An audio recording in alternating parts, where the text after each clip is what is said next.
there's a very high chance you're missing out on at least one of these 7 critical e-commerce product optimization techniques.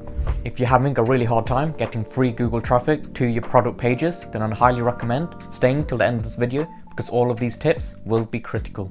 If this is your first time seeing one of my videos, hi, my name is Sukesh and I've been helping e-commerce brands grow for multiple years now. I've helped small e-commerce brands all the way to a multi-billion-dollar e-commerce company.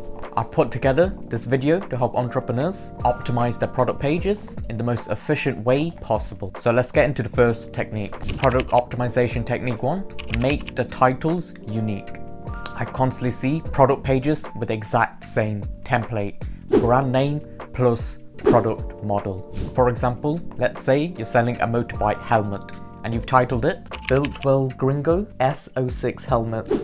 And if you type that into Google, well, guess what? You'll probably be competing with the manufacturer's website. And chances are your e-commerce website won't outrank the manufacturer for their own product. So instead, look to add keywords around your title. Check out the products and features. For example, the helmet is matte black and full face. Type that into Google to see what the Google autocomplete function shows you. In this example, I can see the Google autocomplete function suggests matte black, men's and full face. From this research, my title would be Full Face Men's Bitwell Gringo S06 Helmet dash matte black. And keep in mind, this title is below 60 characters and below 580 pixels, which prevents your title from getting cut off in the search results. Product optimization technique 2, combine duplicate products. One of the most common problems with e-commerce sites is having duplicate product. For example, let's say you sell forklift chargers and you've got a product page for 1 watt forklift charger. And then you've got another product page for 2 watt forklift battery charger. And then you've got another page for 3 watt product battery charger, etc. Why not combine these products into one product page and you can use the filter to get between the wattage you want. However, it may make sense to keep these products as separate pages. After all, every industry is different. And if you do decide to keep them as separate pages, make sure the content is different for each page. This will help prevent duplicate content issues like keyword cannibalization. Product optimization technique 3, test your product pages on your actual phone. When testing the mobile friendliness of a page, people often go to tools like Google's Inspect tool or Google PageSpeed's Insights. Now, I found this to be very deceiving because the tool doesn't always output what the mobile version will look like. So instead, pull out your physical phone and take a look at your product pages and go a step further and ask other people if you can use their phone to see what your product pages will look like on different phones. Ask yourself, does the product page load within 3 seconds? Are the visuals the same as the desktop version? Are the links the same as the desktop version? Are those links easy to get access? These are all questions you're going to want to ask. Product optimization technique number 4, name your image files. You want to name your image files, but you don't want to keyword stuff them.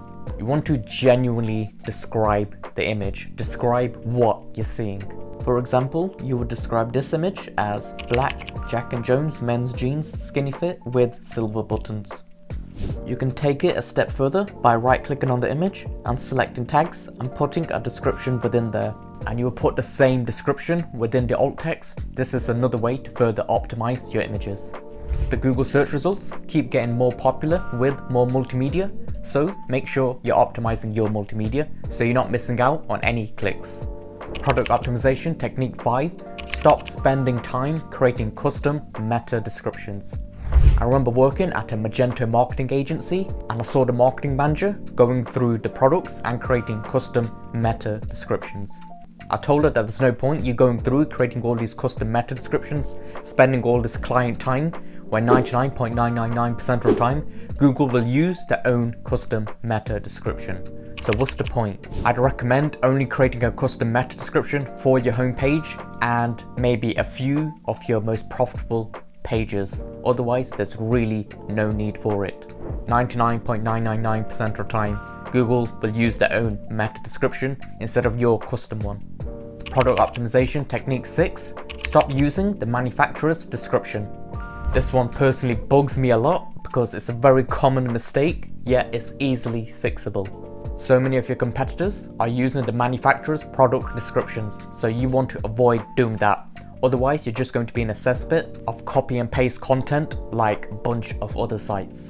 To write effective product copy, just go over the features and benefits, as well as the common objections your user may have.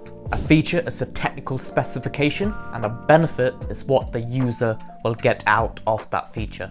For example, let's say you're selling a 4K TV. A feature of that TV would be it has a 4K resolution. The benefit would be you get crystal clear images with incredible detail for a more immersive experience. You'll enjoy watching movies and playing games a lot more with an immersive experience. Then you're going to ask yourself, what objections, concerns, and questions will my customer have? Sticking with the 4K TV example, here's what the customer's concerns and objections could be.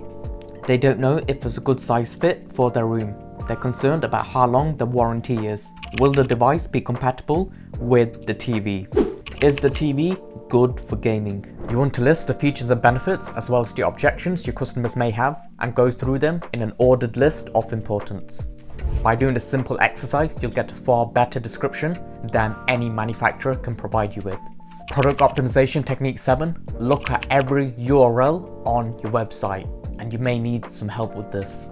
So the size of this task depends on how big your website is. The larger it is, obviously the more time it's going to take. What you're going to do is go into your Google Search Console, click on Pages, which is under indexing, and you're going to start with crawled, currently not indexed, and then after that, move on to discovered, currently not indexed. Now I can't stress the importance of this enough. For example, when I was doing SEO for one of the UK's largest comparison websites, what I found was a bunch of / Viagra URLs. And of course, this was a huge security concern for them. How on earth did that get there?